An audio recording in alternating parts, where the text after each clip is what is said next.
Everything in this video is pulled from the public domain and is being used under the Fair Use, Fair Dealings guidelines. Everything I say is my own opinion. Look into this information for yourselves. Good morning, everybody. Well, it's the day after the first anniversary of the passing of the Queen. A very solemn day, a lot of tributes put up, a lot of remembering of what a fabulous person she was. Now, we have a lot to cover in this video.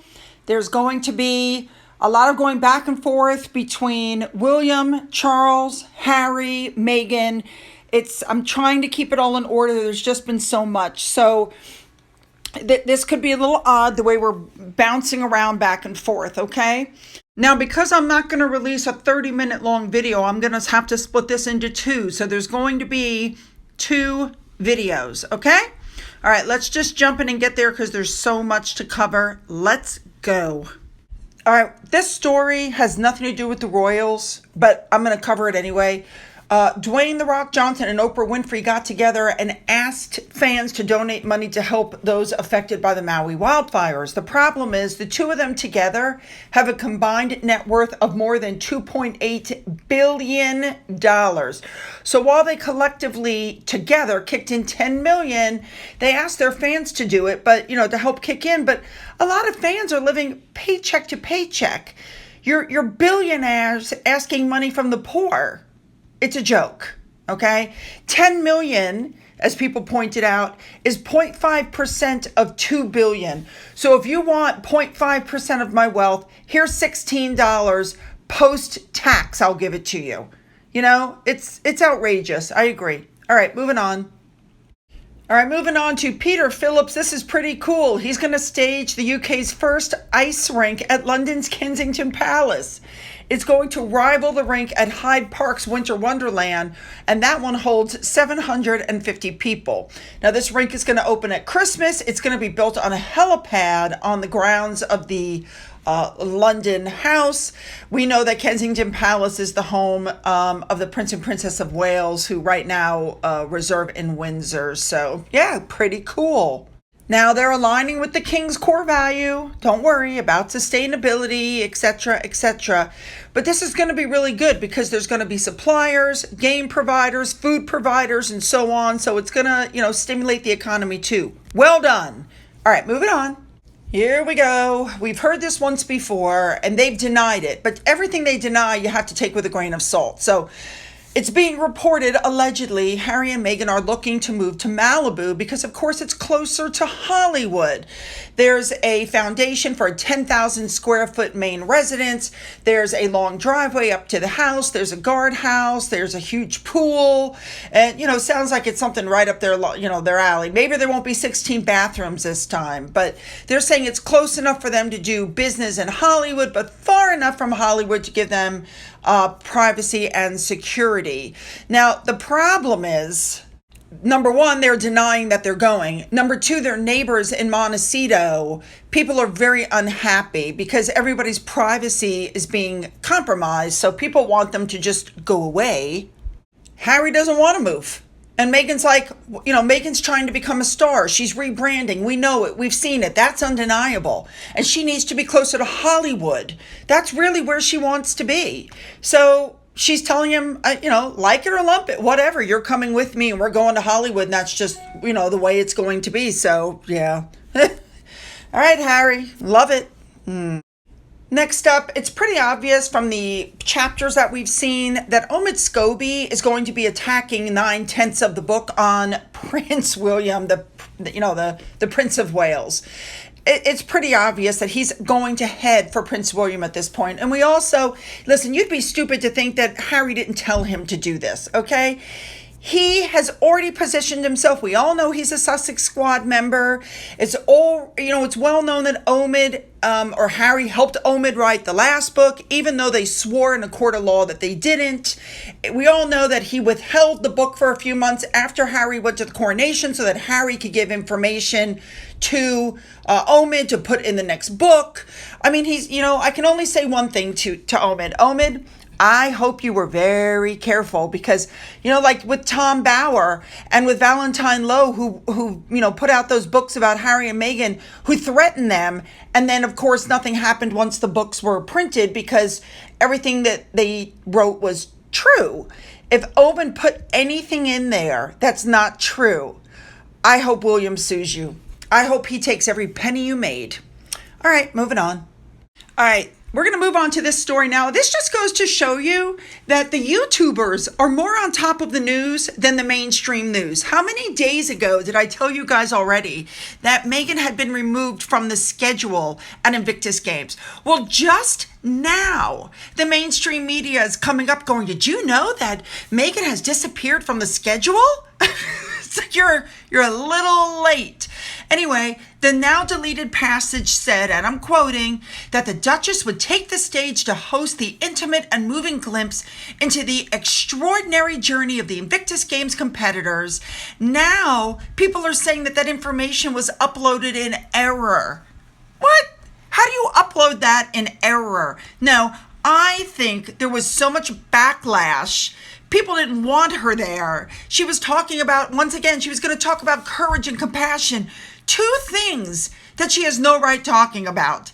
Okay? People are over her. People don't want her at the Invictus Games. She has nothing to do with it. That's Harry's baby. And so they removed her from the schedule. Okay? So people are still saying, well, don't worry. She's still going to be there. She's still going to hold Harry's hand. You'll see. And, it's going to be good. Well, they're now claiming that Meghan Markle is staying home with the kids and will not be at Invictus with Harry. So once again, as is typical with these two, we're in the will they, won't they stage. Is she going to show up? Isn't she going to show up? Oh, nail biter. Nobody really cares. But this is what they do. This is, yeah. All right, moving on. All right, we're moving on now to Piers Morgan. We have several things to discuss. And this is just something I had to throw in there. But, Trump said that the Queen was an incredible woman. He said wonderful things about her. He said he didn't like the way Meghan Markle dealt with the Queen. He said she was an incredible woman, which she was, And he's like, Meghan Markle's always saying that she's going to run for presidency. She's going to run for office. And he said, I'd love to debate her. He said, if you want to set it up, let's set it up. I'd love to debate her. Well, you can imagine Piers Morgan stepped up and said, and I'd love to referee that debate. I bet you would. Could you guys imagine Trump and Piers simply for the fact that they hate Meghan Markle? Could you imagine them together? Oh my God. Next up, Piers Morgan put out a statement that the Queen's passing was like losing a family member, but we're missing her, but nobody really understood how much we were going to miss her. And I have to agree with Piers on that. She was taken for granted, as he said, as the ever-constant comfort blanket of grace, dignity, stoicism, humility, and quiet authority that she brought to her role as figurehead. When she spoke, every word was impactful. She always knew the right thing to say and do at any time. He pointed out that she reigned for 70 years. Oh my goodness, she was inspiring. But she led by example. She didn't do the say as I do thing. She actually did the do as I do thing. This was a woman who always put her country first. She never sought thank yous from anybody for anything. I think that speaks volumes. Piers Morgan pointed out that Harry flew 6,000 miles to a city where his family all live and none of them want to see him because he's trashing them in public. Yeah, I think that pretty much sums it up. All right, moving on. I just thought this was so good. Thank you to Jen Carson Taylor on Twitter for this. But it was a story about what happened with Prince William. He was at Buckingham Palace and he fell and he called for Gary and everybody went, who's Gary? Apparently the Queen responded and said, I'm Gary, because he hasn't learned to say granny yet. How cute. Those are the kinds of stories that make the Queen so relatable to everybody because she really was just Gary the granny. Love it. All right, moving on. All right, moving on. Prince William, in June, they launched the Homewards UK, which is the program, the 5-year program to end homelessness. Well, he decided to go to, I believe it's pronounced Bournemouth, one of the 6 locations, to see how it was coming along so far. So William did what they're calling a whistle-stop tour. I suppose I should know exactly what that means, but I don't. I gotta be honest, I've heard the term, but I'm not sure what it means. Anyway, his first stop was at Pret A Manger in the square, and he talked to people about their long-term commitment in tackling homelessness. He went into the kitchen. He helped prepare some food. He served drinks. He took photos with members of the public. He shows every day that he is just one of the group. You know what I'm saying? Could you imagine if he actually cooked? Like, can William cook? Just asking, like, in seriousness. Okay, so moving on. So while he was there, after he was done meeting everybody in the kitchen and cooking and serving and doing all the stuff, he went out and, very odd, he bumped into former England international Paul, let me see if I say this, Cogsney. Yeah. Now, I didn't know who this man was. I did a little research. He had almost a 20-year career as a professional footballer. He was born in Gateshead. He played for England, Newcastle United, Tottenham Hotspurs, and the Rangers. And he retired from football and since then shared some struggles he's had with his mental health, which led him to turn to alcohol and drugs, very sadly. Anyway, while he was there in the crowd, William turned around. He goes, "Hey, it's Paul." And William turned around and goes, "Oh my God, is it actually you?